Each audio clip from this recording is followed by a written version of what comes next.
Hi, everyone. Happy Inauguration Day. Happy Martin Luther King Day. Happy National Cheese Day. Whatever you celebrate, happy today. Happy Monday. So let's jump into this here. Question and answers. Your questions are being answered. You guys have left a lot in the mailbag, so let's get right to it. First off, D from Birmingham, or Beham, asks a great question. If an NPSL club is qualified for the Open Cup, then changes to another league, does the club lose that Open Cup slot? In other words, does it belong to the club or to the NPSL? At one time, for sure, it belonged to the NPSL. I know of an example where a club had qualified via NPSL and basically they left the league. So the team that had finished second in that conference got the Open Cup spot the next year. But this is an important thing to understand, the Open Cup rules have since changed. So it might follow the club, but at one time it did not. So I think it probably still stays with the league. The second point here, and this has been one of the things NPSL has held over clubs' heads to keep them in NPSL.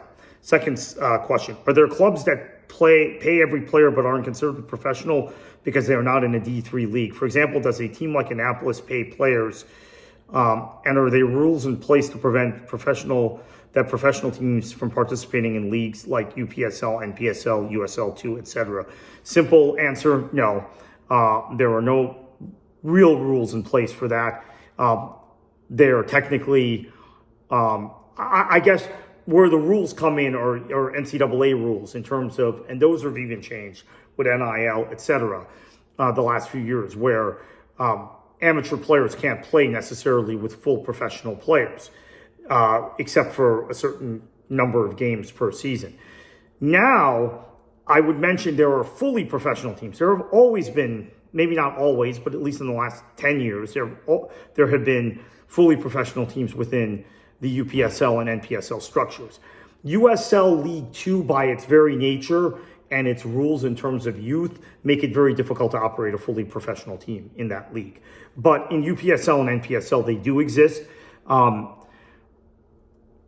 there is, I don't want to get too deep into this issue, particularly with the political climate we're in, but there has been some significant, from my vantage point, visa concerns or questions about some of the foreign players that have been brought into the country and get paid and are on what are not really work visas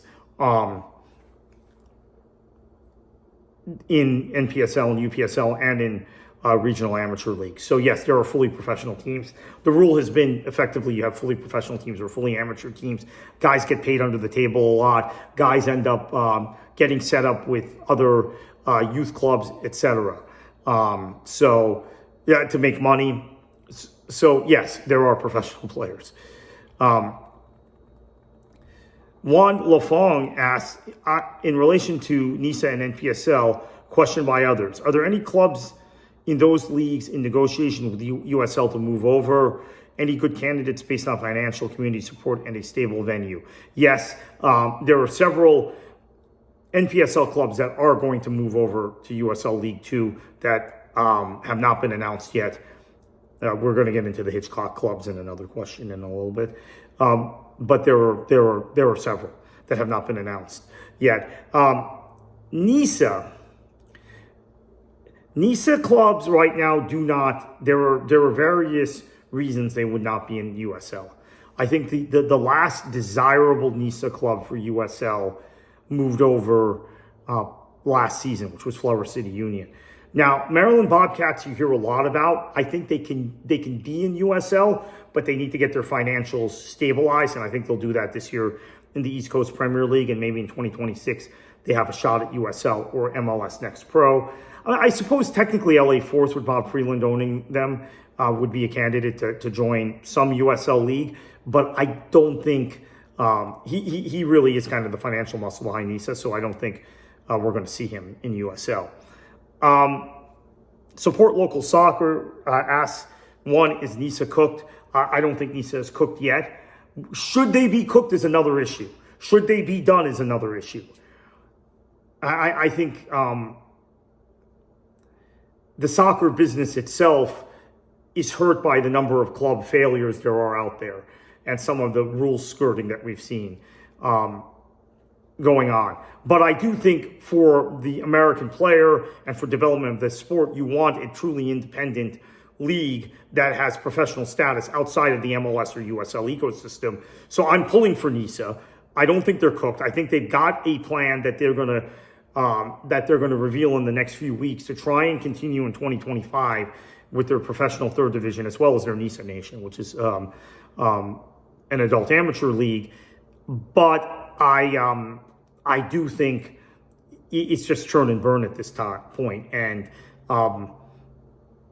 there are a lot of investors that would have historically put their club in a league like NISA or NASL in the past that aren't touching the league. So this is something to be concerned about. But I don't think they're quite cooked yet. 2, is NPSL finished? It's finished as the entity we knew it as. It's done. It'll never be the great hope and repository for independent soccer in the United States it was between 2016, 2017, that time period, in 2020, 2021. They've lost, I would say, about 80% of their good clubs already. The other 20% are either going to go in the next few weeks or are going to be gone after this coming season. They're going to soldier on largely as a regional league in the Northeast. They may have some isolated conferences here and there. They have this thing in Northern California, excuse me for a minute, as I that they've launched, but I don't know. I'm not that upbeat about that venture. 3, can you talk about the collapse of NPSL to this point? NISA has never been a successful or relevant entity, but NPSL, one could argue, was the most successful league outside of MLS at one point. What happened? Yeah, that's the frustration to support local soccer and everybody else out there. NPSL was the league in 2018, 2019, 2020. 2020 we had COVID, right? But let's say 2017 through 2020, I was probably most focused on, more so than any USL division, because I thought it had the infrastructure, it had the clubs, it had the support, it had the local community angle, and it had the owners to. You have the ecosystem, the adult amateur ecosystem. You add a layer on top of that, which Joe Baroni wanted to do and was far along in doing. And you've got Detroit, you've got Chattanooga. You at the time had a fairly robust independent club in Jacksonville. You had others like Little Rock and Ann Arbor and even going a little further back, Greenville and Nashville and so many really big time independent clubs, El Farolito, Motown. I could go on and on. Tulsa Athletic, Napa Valley, Denton. I'll spend the next hour rattling off clubs that have been in NPSL that were, I felt, even in their communities, really more relevant than USL clubs in their soccer communities. Outside of the top USL clubs, which at the time were Cincinnati, who moved to MLS, Nashville, who moved to MLS. Nashville had come from NPSL, and Lou City, Tampa Bay, San Antonio, right? I mean, that was really kind of Sacramento at that point. USL's done a good job of elevating itself. In the championship, League One, it's kind of a mixed bag right now. But NPSL, what happened was, Joe Baroni is no longer the president after the annual owners meeting in December or November of 2018, the one held in Minneapolis. Kenny Farrell comes in as the chairman. Cindy Spera is retained as the managing director. Before her, the managing director had been Jeff Thibault, who did a very good job. Cindy Spera, I think, did a fairly decent job at first, but then, things started to happen. Fees started to go up. The league started to be very lacking the sort of vision and ambition, and looking to do things that alienated so many of the independent clubs, the strong independent clubs. They started applying rules arbitrarily. The regions were uneven. And you had a board that eventually ran off its better people, most notably Dennis Crowley, of Stockade FC, Kingston, New York, the founder of Foursquare, and replaced them with Yes People. Now, the one thing NPSL had going for it was the Hitchcock clubs, which up until this point they still had. But other than that, you've seen a mass exodus of truly independent clubs, whether it was to NISA, truly independent clubs that have done a really good job of soccer infrastructure, making themselves relevant in the community, finding local sponsors, developing local infrastructure.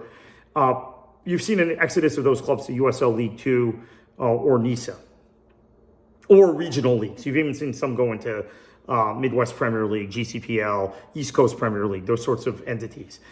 And yeah, they're left with what they are. That gets us to the next thing from Soccer King. Can you get an interview with Michael Hitchcock, the Maven, who owns 10 different NPSL clubs and is now pivoting in a big way to USL? Hitch is an old friend and associate of mine. I converse with him regularly. He's got stuff going on now in terms of those clubs, so we will talk to him at on the record at some point in the future, but not right now. His latest hometown club, McKinney, Texas, just joined the USL ecosystem. Further, the Annapolis Blues just announced weeks ago that it is also joining USL League Two. Yes, those two Hitch clubs have moved. I think several more Hitch clubs are going to move to USL League Two. However, I do think there are a few Hitch clubs going to League for Clubs. I don't want to go club by club right now, but I think it's going to be pretty much split. The thing I think is going to happen is all his clubs will leave NPSL, and that's going to be devastating for the league, for NPSL. I'd say just look at the regions and where Hitch's clubs are. By the way, one of Hitch's clubs that he has an ownership stake in is Napa Valley FC 1839, which was one of the founding clubs of League for Clubs. Eric Housley is the majority owner there. But yeah, so Hitch's clubs are very much going to split, but the key here isn't whether they're going to USL or going to League for Clubs. I think they'll fairly evenly split, maybe a few more to USL. It's that they're going to leave NPSL, and I don't know where that leaves NPSL. I think it just makes NPSL increasingly irrelevant. Okay, Soccer King also. Several questions. One, are you following the day-to-day proceedings of the NASL versus MLS versus USL soccer trial? Or can you recommend a good source for such reporting? Also, to clarify, is this a jury trial or ruling by judge only? It is a jury trial. I think Sportico, maybe some other publications are covering it. Let me get to this point. Maybe I should have said this at the start of the video. I put out that video the other day. My intent was to report on the trial regularly. I have to apologize to everybody at Beyond the 90 for this. I have been advised, because of my proximity to the events that are on trial in that courtroom, to not speak about the trial in any way, shape, or form again until it's over.